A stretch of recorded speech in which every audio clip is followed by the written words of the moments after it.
Hello, my name is Maxamad, and welcome to a very special episode of Movie Notes, a series where I watch a movie, take some notes, and share them with you. Our topic today is grief and sadness and how to deal with it.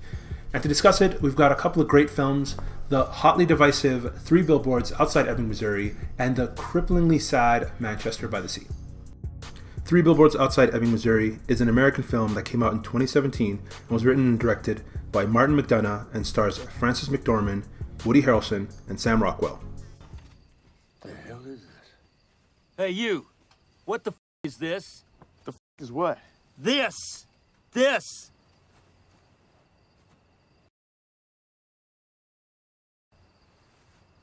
Something obscure? I'll say, yeah. When it comes to movies, it's all about the theme. So what did I think this movie was about? Well, personally, I would say it's about anger. Specifically, anger as a result of grief. All this anger, man. Penelope said to me the other day, it just begets greater anger. You know? It's true. I heard people say that the development of the theme was lacking and that the main character, Mildred, didn't go through an arc and she was the same person at the end as she was in the beginning. I personally didn't see it that way. I don't think this was supposed to be a film about overcoming anger, but examining the blind stubbornness that sometimes comes along with anger and grief. So now that I think I know what the movie's about, how did the structure of the film help tell that story? Well, it felt like a pretty standard 3-act structure, and I think that worked well because it makes it easy to follow a character's arc. The first act shows how determined and full of grit our protagonist is. She's so badass, and even though she's got some obstacles, she will not be stopped. The turn between the first and the second act happened when Chief Willoughby spits blood in Mildred's face. Everything changes after that. The second act is Mildred dealing with all of the collateral damage from her previous actions. I mean, she already had some pushback before, but her usual aggressive tactics could handle those situations. Now we're in the second act, and those tactics aren't going to work anymore. Her family, her friends, the police, the ad agency, there is so much more to handle, and she isn't able to deal with it. This goes through the entire second act, but there's a midpoint where the chief shoots himself in the head and things really start to get amped up. Until the end of the act when her billboards go up in flames. The climax happens, I believe, when she sees former officer Dixon burnt up from her firebombs. At this point, Mildred can no longer deny that she's a direct cause of the suffering. The rest of the third act shows a different Mildred, or at least a Mildred that hesitates. She continues to encounter obstacles and she has strong gut reactions. Be nice to her, Charlie. You got that? She wants to smash up her ex and murder this new rapist, but she's now a person that stops and thinks about her actions. Whether she does go through with the murder at the end is open-ended though. I guess we can decide along the way.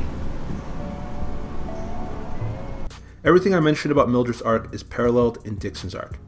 He also does some horrible things because of grief, and at the end is also, for the first time, unsure if his actions are correct. Like I said, some people did not like that ending, but I think it works great. Mildred is still angry. Remember, I don't think this movie is about overcoming anger, but at the end of the film, Mildred is less convinced that what she's doing is right, and I think that's significant.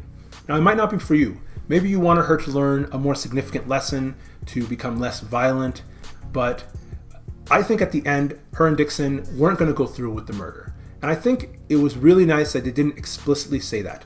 It's not thematically important for them to have said that or to come to that conclusion. I think it's thematically important that they observe their stubbornness and realize that they have to question what they do in the name of grief. So that is the shape of the film. We have a standard structure to help us explore a non-standard theme. Our second film is Manchester by the Sea, a 2016 American film written and directed by Kenneth Lofgren and stars Casey Affleck, Michelle Williams, and Lucas Hedges. Let's talk all about the theme. Lee Chandler is dealing with terrible grief, and this is a film about how that grief does not allow him to move on with his life. There's no quick fix for it either, and it manifests itself not as anger, but as depression and isolation. So how does the structure help tell a story about the difficulty of dealing with grief? By wallowing in it and not sparing us the details. We've got a very large second act and it's 80% of the movie, and that's where all the struggling takes place. Act 1 establishes Lee's current world. He is alone, overqualified, underpaid, but the film indicates that a lot of it is self-inflicted. He is pushing everyone away. Well, now I spilled my beer all over you. My name's Sharon. It's okay. And you are? Lee.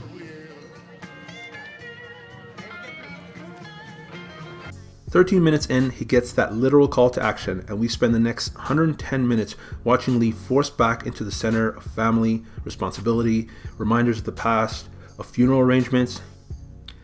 And I think it was important to invest all of that time so that in the climax of the film, Michelle Williams can just shatter your heart into a million little pieces."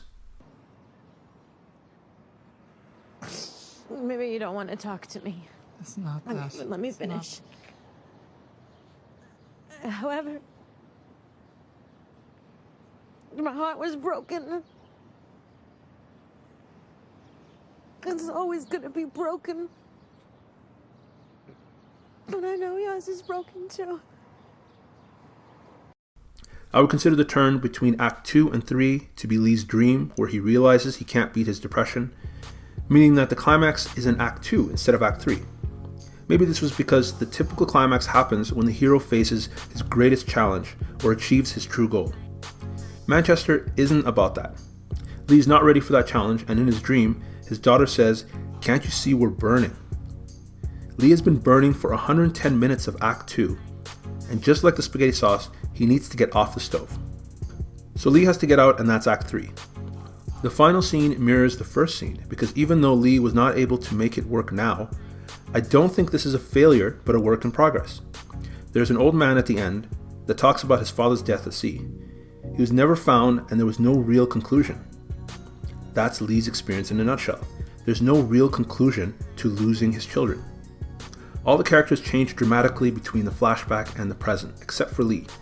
They all have different looks, clothes, personalities.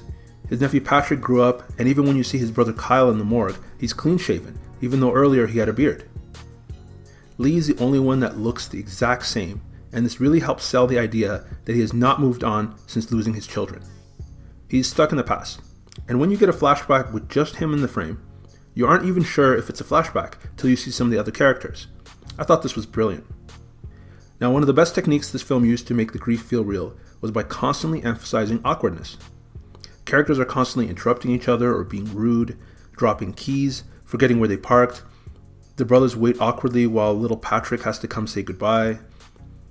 There's a guy yelling at his wife at a wake, but they can't hear each other and it's really awkward. It's like in grief, people forget how to function. It's constantly present and it drags out the uncomfortable moments and makes it really uncinematic and feel real. I learned a lot from watching these two films, and I think one of my biggest takeaways is that the 3-act structure can work really well to tell your story, but sometimes you need to tweak it depending on what kind of ideas you're trying to get across. So what do you guys think of my notes? Do you agree with me? Do you disagree? Are there things that I missed that you'd like to add? Please let me know. And did you agree with me about my feeling that 3 Billboards was thematically satisfying? Did you cry during Michelle Williams' really epic scene at the end of Manchester by the Sea? Please let me know, and I'll talk to you guys next time.